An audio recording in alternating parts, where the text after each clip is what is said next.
Boa tarde, pessoal. Tudo bem com vocês? Vamos iniciar a nossa aula falando hoje sobre organização temática no texto. Primeiramente, vamos pensar o seguinte: organização é algo que não está desorganizado, está bem estruturado, bem organizado para que seja uma sequência de ideias.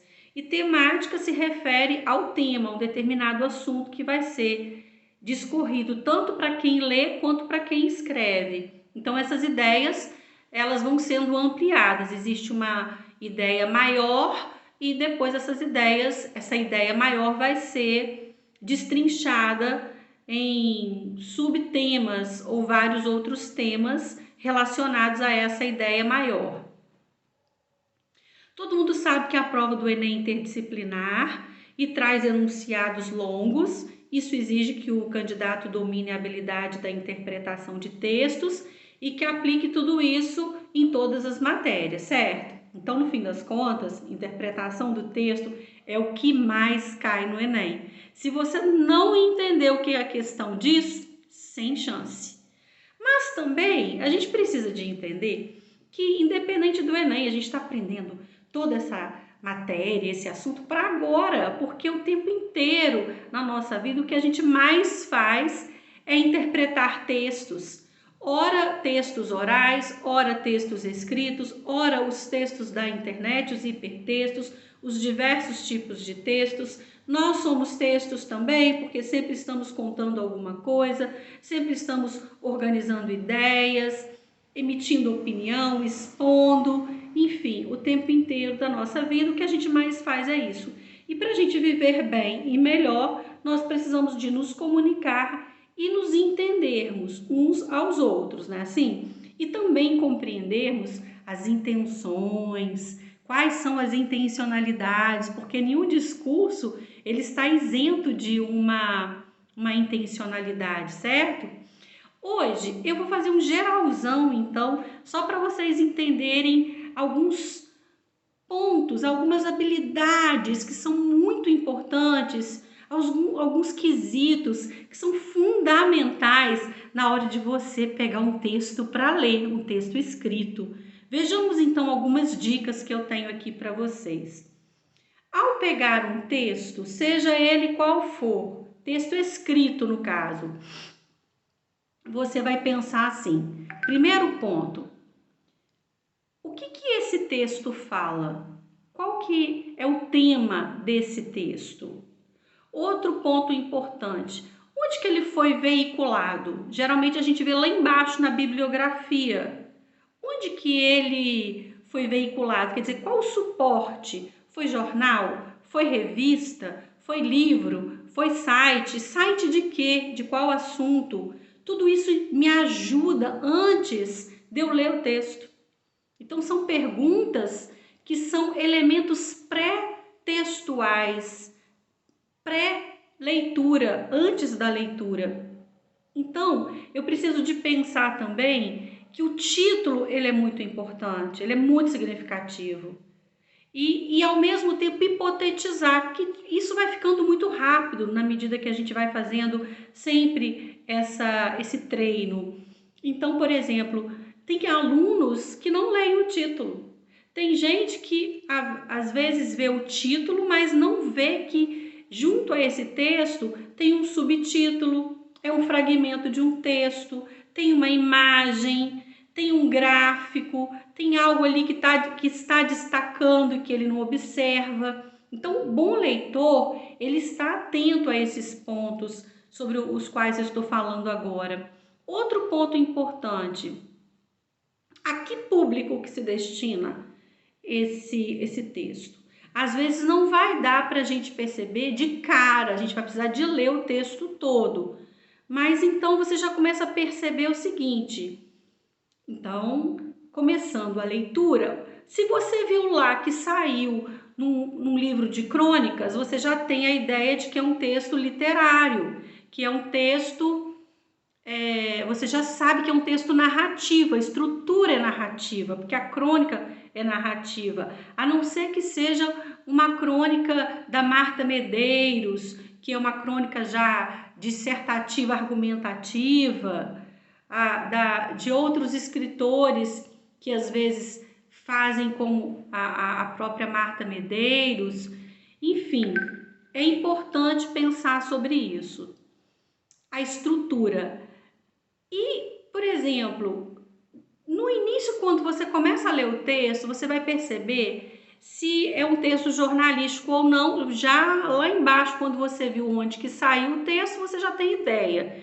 Mas quando você começa a ler, você já vai ver o sentido das palavras. É um sentido denotativo, ou seja, é um sentido real das palavras, ou tem um sentido conotativo, em que há figuras de linguagem, em que há metáforas, em que há o sentido figurado. Se for mais o sentido figurado, você vai perceber que às vezes é um texto literário. Então você vai certificando-se, isso vai facilitar a sua interpretação e a rapidez a cada dia maior que você alcança. E na medida que você for lendo, você tem que pensar um outro ponto. Qual é o objetivo deste texto? Quem escreveu esse texto tem qual objetivo para o seu público? Porque cada pessoa que escreve ou fala alguma coisa, ela tem uma intenção, ela tem um objetivo. O objetivo é, por exemplo, se é uma notícia, é simplesmente informar. Se é um artigo de opinião, o objetivo é persuadir o leitor sobre aquele assunto em questão. Se é um texto instrucional, o objetivo é ensinar o interlocutor a usar uma tecnologia, a usar um objeto. Se é um texto de um relato pessoal, falando sobre a vida da pessoa, é só relatar, é só fazer saber para que você também aprenda com o outro. Então é muito importante compreendermos o objetivo desse texto, é persuadir. Ele quer de qualquer maneira que você pense igual a ele, ele vai usar de argumentos que sejam muito fortes para te convencer. Então, outro ponto que nós vamos agora observar é a seleção lexical. O que é isso? Quais são as palavras que esse escritor, que esse produtor textual ou essa produtora, porque pode ser uma mulher ou um homem, se for o caso, qual é a seleção de palavras que foram selecionadas para serem escritas naquele texto? Então, quando eu faço isso, eu estou observando o léxico. Isso tem a ver com o campo semântico. Se eu estou falando de receita, palavras como ingredientes, grama, litros, 2 colheres, modo de fazer, isso tudo faz parte do campo semântico receita, que pertence ao gênero textual receita, que é um texto instrucional. Outro ponto importante, se eu estou lendo uma tirinha, eu já sei que a tarefa da tirinha é gerar humor, mesmo que esse humor seja através da ironia, seja através de uma crítica. Então, quais as palavras, quais os significados dessas palavras, qual o sentido que essas palavras têm? É o sentido real? Gera ambiguidade, duplo sentido? Porque muitas vezes o duplo sentido é uma forma da gente perceber a ironia, é uma forma da gente perceber o humor, o efeito do humor. Outro ponto importante, como o escritor diz o que quer dizer? Como que ele diz? Qual que é o discurso que ele usa? Ele quer falar, por exemplo, sobre o suicídio na adolescência. Um exemplo. Então, ele vai narrar um fato, para ele depois falar sobre o assunto em questão. Ou simplesmente ele vai primeiro fazer uma abordagem a partir de dados estatísticos, de pesquisa, para que ele já possa, de fato, iniciar o assunto e mostrar a relevância, a importância de dar atenção às pessoas, aos jovens que estão, às vezes, num estado de ansiedade, de depressão, de falta de diálogo em família, de uso de tecnologia em demasia. Então, quais são os recursos que esse escritor ou essa produtora textual vai ter para discursar, para fazer o que ela quer fazer? Ela vai relatar um acontecimento, ela vai expor uma teoria e para ela depois negar, ela vai descrever uma paisagem, ela vai argumentar a favor de uma tese, ela vai dar instruções, ela vai aconselhar, ela vai dialogar. O que é que essa produtora textual ou esse produtor textual vai utilizar para dizer aquilo que ele quer dizer? Porque às vezes eu posso dizer uma mesma coisa, falar de um mesmo tema, de um mesmo assunto, mas usando discursos diferentes, com intenções diferentes. Então, de acordo com o que eu coloco, as frases, a seleção, como eu organizo a hierarquia dessas ideias, vai trazer algum tipo de efeito na minha escrita e também para aquele que está lendo o meu texto. Então, o locutor do texto, ele também é conhecido com outros nomes. Por exemplo, numa história, vamos pensar na história na fábula da cigarra e a formiga. Nós temos um narrador em terceira pessoa. Houve uma época de muito frio, entende? Alguém está contando a história. Mas acontece que dentro dessa história existem diálogos entre a formiga e a cigarra. A cigarra falando para a formiga, vamos cantar, e ela começa a cantar, eu só quero ver a vida. E aí a formiga diz, mas dona cigarra, você fica cantando, você deve trabalhar. E a cigarra então diz para ela, mas eu estou aqui cantando porque a vida é bela, para que tanta preocupação?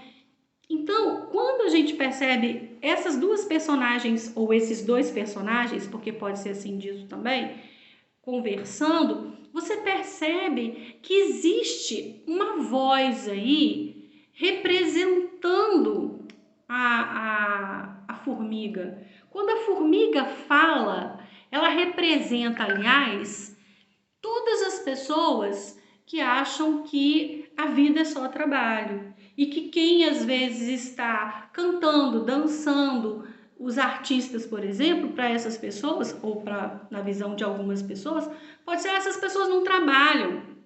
E, na verdade, os artistas, quando eles estão executando as suas atividades, eles estão trabalhando, eles estão amenizando, às vezes, um trabalho muito árduo, que é o nosso do dia a dia.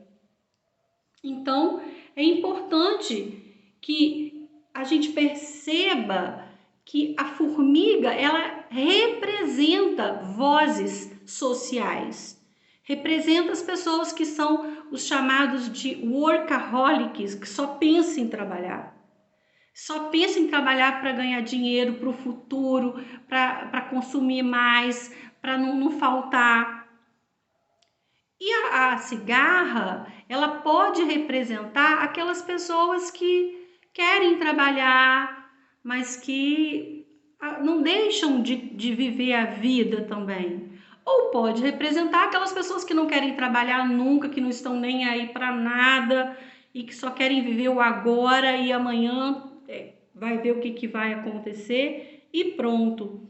Então, nós estamos falando aqui, numa poesia, por exemplo, nós temos também um eu poético, um eu lírico, que também representa uma situação social, que também representa uma maneira própria de pensar. Todo mundo que escreve, por mais que seja literatura, todos têm uma intenção com relação ao que escreve.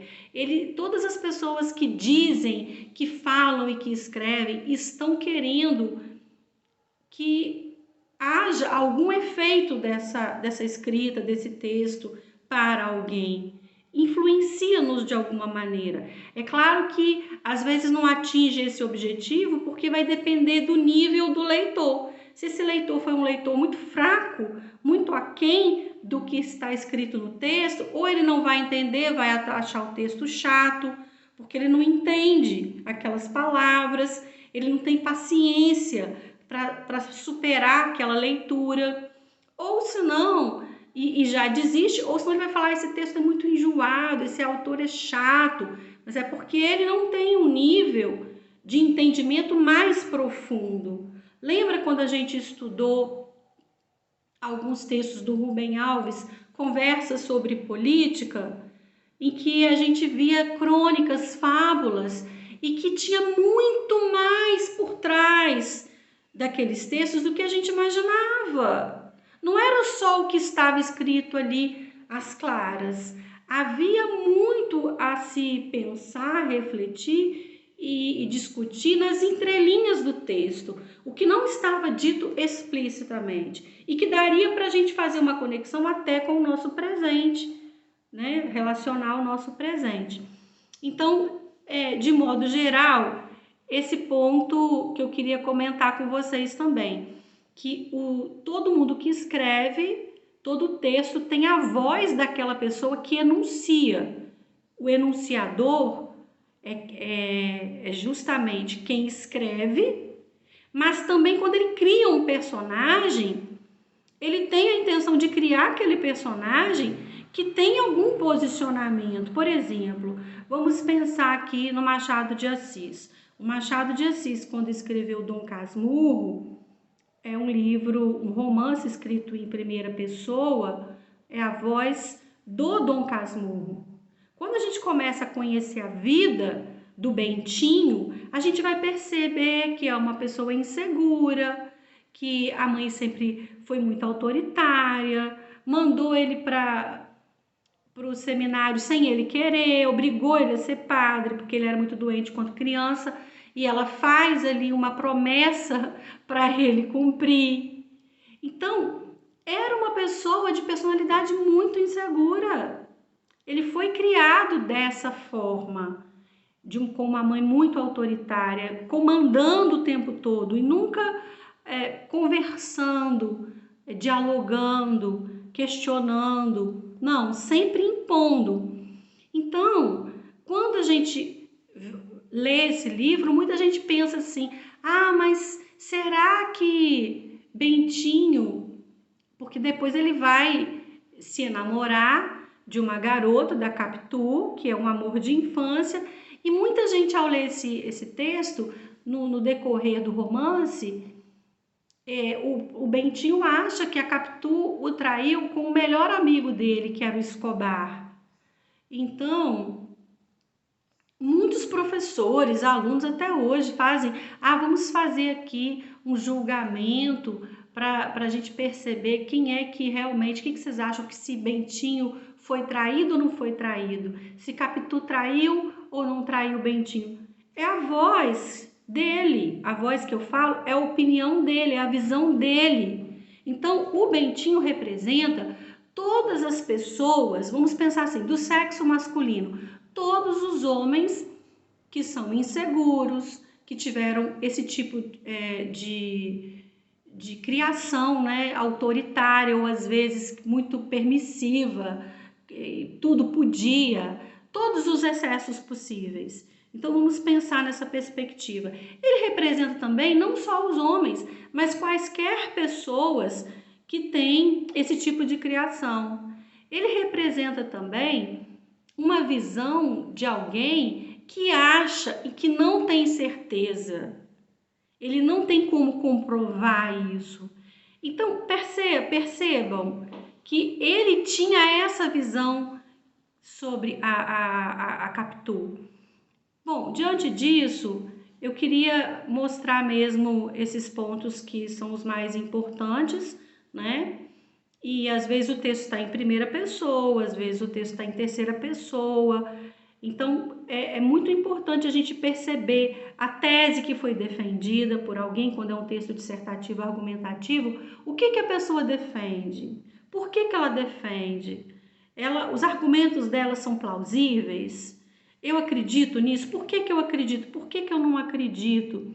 Eu preciso, de fato, de estar atenta a situação de discordar, de questionar, de criticar. Eu não posso ir acreditando em tudo, mas para isso eu preciso de ter um domínio de conteúdo, né? Eu preciso a cada dia ler mais, com mais atenção e saber que por trás de qualquer discurso tem ali várias vozes que vão trazer os seus próprios discursos, seja dos autores, sejam das culturas, seja do seu senso comum, seja de uma forma conservadora, seja de uma forma muito determinista, sempre vai ter ali por trás das palavras uma opinião, por mais que ela não esteja às claras, né?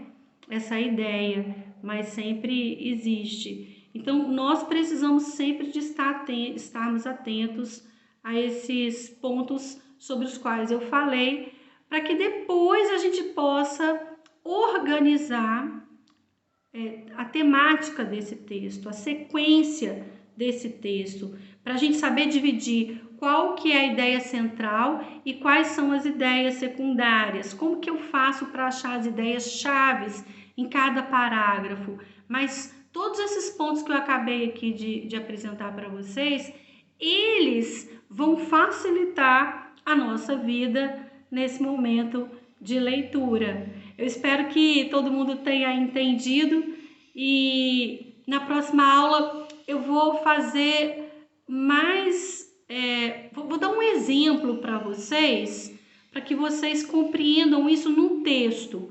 Eu vou pegar o texto, dois textos.